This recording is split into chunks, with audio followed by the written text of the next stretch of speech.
آخر سچ جیت گیا۔ بستی میں ایک سادہ دل مگر غیرت مند حوالدار تھا جسے سب تاجا حوالدار کہتے تھے۔ تاجا نہایت ایماندار اور صاف گو آدمی تھا۔ دن رات وہ ایک ہی بات دہراتا رہتا تھا، ہاتھی بہروپیہ ہے۔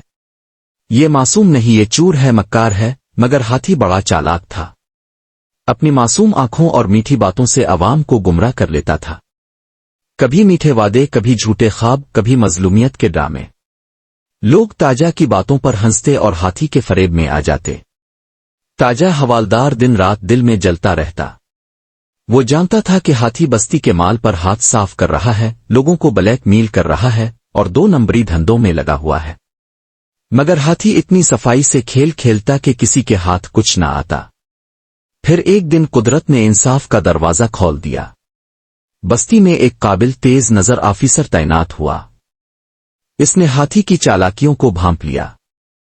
کچھ ہی دنوں میں ہاتھی کی بلیک میلنگ، چوری اور 2 نمبری کے ثبوت مل گئے۔ اب ہاتھی کا مکروہ چہرہ سب کے سامنے بے نقاب ہو چکا تھا۔ آفیسر نے دیر نہ لگائی، ہاتھی کا نام فورتھ شیڈول میں ڈال دیا، ایک ایسی فہرست جس میں خطرناک اور مشتبہ کرداروں کو رکھا جاتا تھا۔